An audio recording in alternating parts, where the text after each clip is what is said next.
Hi friends, ఈరోజు నేను పప్పు మామిడికాయ వండుతున్నాను. మ్యాంగోస్ని అయితే కట్ చేసేసాను. పప్పు కుక్కర్లో పెట్టేసాను ఫ్రెండ్స్. కొంచెం ఉడికింది. తర్వాత అయితే మ్యాంగో వేసేసి ఇప్పుడైతే కుక్కర్ మూత పెట్టేయాలి. ముందే మ్యాంగోస్ వేసేసామంటే పప్పు ఉడకదు. అందుకు కొంచెం మెత్తబడిన తర్వాత అయితే మ్యాంగో ముక్కలు అయితే యాడ్ చేశాను. మూత పెట్టేశాను. ఒక 4 విజిల్స్ రానివ్వండి. పప్పు అయితే ఉడికిపోయింది ఫ్రెండ్స్. ఇప్పుడైతే దీంట్లో మనం సరిపడగా ఉప్పు, కారం, పసుపుని యాడ్ చేసుకోవాలి. 1/2 టేబుల్ స్పూన్ సరిపోతుంది కారం, చిటికెడంత పసుపు, 1/2 టేబుల్ స్పూన్ కళ్ళుప్పు వేసాను. సాల్ట్ అయితే స్పూన్ వేసుకోవాలి.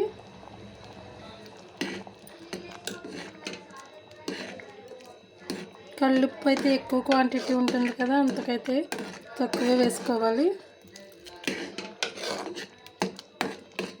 ఈ విధంగా 1 మినిట్ ఉడకబెట్టుకోండి, అంటే ఉప్పు కరిగేంత వరకు. తర్వాత దీన్ని అయితే తాలింపు వేసేసుకుందాం. దీంట్లోని ఇప్పుడైతే కొత్తిమీర యాడ్ చేస్తున్నాను. తాలింపు వేసేటప్పుడు కరివేపాకు వేసుకోవాలి. కొత్తిమీర అయితే పచ్చిదే వేసుకోవాలి.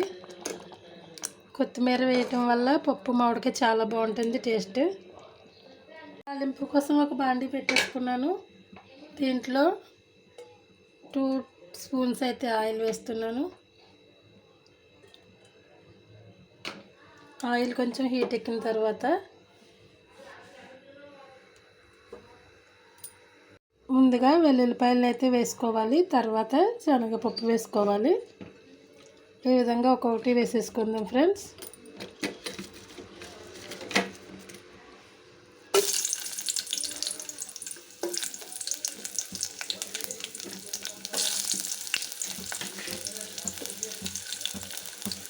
పప్పు కర్రీస్ ఏవైనా సరే వెల్లుల్లిపాయలు ఎక్కువ వేసుకుంటే కర్రీ బాగుంటుంది.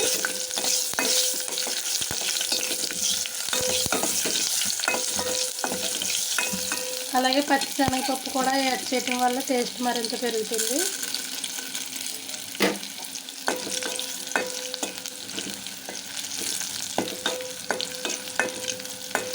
కొంతమంది తెలియక పచ్చిశనగపప్పు వేయరు ఇలాంటి పప్పు కర్రీల్లో. ఆల్రెడీ పప్పు కర్రీయే కదా అనేసి స్కిప్ చేసేస్తుంటారు. మా అత్తయ్య గారిని చూసి అయితే నేను ఇలా పప్పు యూస్ చేయడం అయితే నేర్చుకున్నాను. తాలింపుల్లో పప్పు వేయడం టేస్ట్ అయితే చాలా బాగుంటుంది పంటికి తగిలినప్పుడు.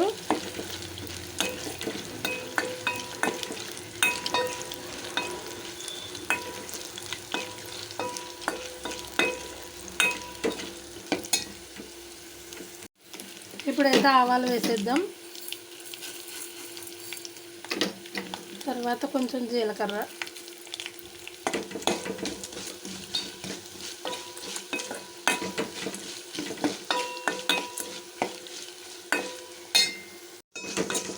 లాస్ట్ అండ్ ఫైనల్గా ఎండుమిర్చిని, కరివేపాకుని యాడ్ చేసేసుకుందాం.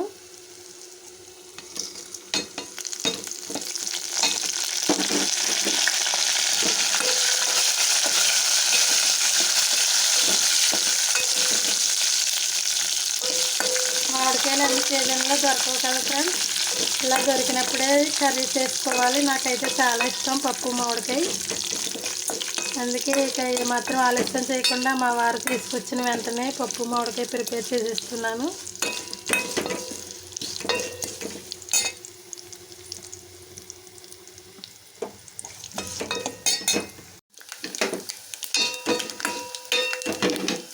ఇప్పుడైతే పప్పుని దీంట్లో యాడ్ చేసేస్తున్నాను చూడండి.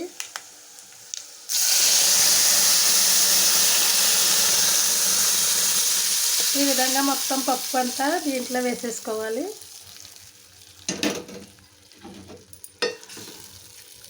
గుమగుమలాడే పప్పు మామిడికాయ రెడీ అయిపోయింది. పప్పు మామిడికాయకి కాంబినేషన్గా ఈరోజు నేను ఆమ్లెట్లు ప్రిపేర్ చేస్తున్నాను. దీనికోసం జీలకర్ర, పచ్చిమిర్చి, ఉల్లిపాయ ముక్కలు రెడీ చేసుకోవాలి. ఒక గిన్నెలో కొంచెం సాల్ట్, కొంచెం కారం, కొంచెం పసుపుని తీసుకోండి. ఇదిగోండి గుడ్లను అయితే రెడీ పెట్టుకున్నాను. ఇప్పుడైతే దీంట్లో ఉల్లిపాయ ముక్కల్ని యాడ్ చేసేస్తున్నాను.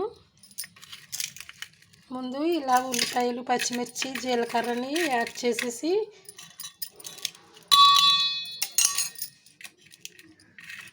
చేతితోటే కలుపుకోవాలి. ఉల్లిపాయ ముక్కలకి కారం, ఉప్పు బాగా పట్టేలాగా, లేదంటే ఉప్పు కారం ఉండలు ఉండలుగా ఉండిపోతుంది స్పూన్తో కలిపామంటే.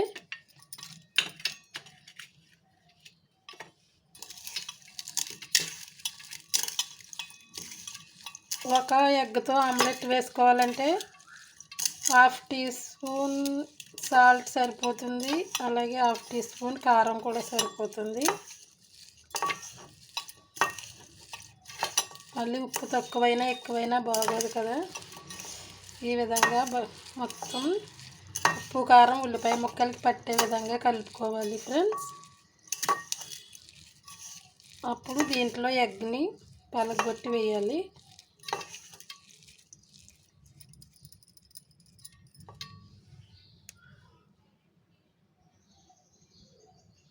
ఇదిగోండి ఈ విధంగా గుడ్లు 3 వేసేసి అయితే నేను కలిపేసాను. దీంట్లో అల్లం పేస్ట్, మసాలా కూడా వేసుకుంటారు కొంతమంది. నేనైతే వేయను, ఎక్కువ మసాలా యూజ్ చేయకూడదు కదా. అవి వేస్తే వేరే టేస్ట్ వస్తుంది. నాకు చిన్నప్పటి నుంచి ఇలాగే అలవాటు. దీంట్లో అన్నం వార్చిన గంజి కూడా వేస్తారు చాలామంది. అట్టు పెద్దగా ఉబ్బుతూ వస్తుంది, పొంగుతుంది. అందుకోసం అయితే వేసేవారు నా చిన్నప్పుడు. మా ఇంట్లో మా నాన్నమ్మ, మా అమ్మ వాళ్ళు పాలు కూడా వేసుకుంటారు. కానీ పాలు ఇలా ఎగ్ తినడం వల్ల హెల్త్ ప్రాబ్లం వస్తుంది అనేసి పాలు కూడా వేయట్లేదు, నేను స్కిప్ చేసేసాను. ఇదేనండి పాయిజన్ అవుతుందంట ఎగ్ పాలు మిక్స్ చేసి తినడం వల్ల. అది నార్మల్గా ఎగ్ ఉడకబెట్టుకుని తినేసి పాలు తాగేస్తే ఏమి కాదు. ఇలా ఎగ్లో పాలని కలపడం వల్ల పాయిజన్ అవుతుందని విన్నాను నేను. అప్పటి నుంచి నేనైతే దీంట్లో పాలు వేయను. ఇప్పుడైతే అట్టు వేసేసుకుందాం. బాండీ పెట్టేశాను, ఆయిల్ అయితే వేస్తున్నాను. అట్టుకి ఆయిల్ కొంచెం ఎక్కువే పడుతుంది. 2 టేబుల్ స్పూన్స్ వేసాను. ఇప్పుడైతే ఆయిల్ హీట్ అయింది. ఒక అట్టు అయితే వేసిస్తాను. ఇప్పుడు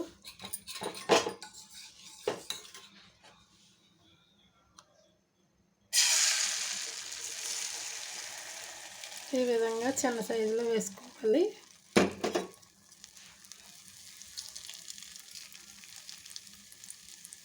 ఆయిల్ పై వరకు వస్తుంది ఎక్కువ వేయడం వల్ల.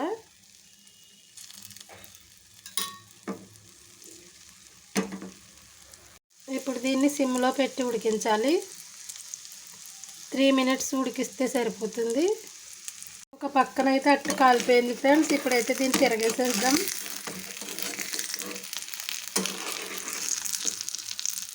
ఇదిగోండి తిరగేసేసాను. ఈ కలర్ వస్తే సరిపోతుంది. ఇప్పుడైతే నేను భోజనం చేసేస్తాను.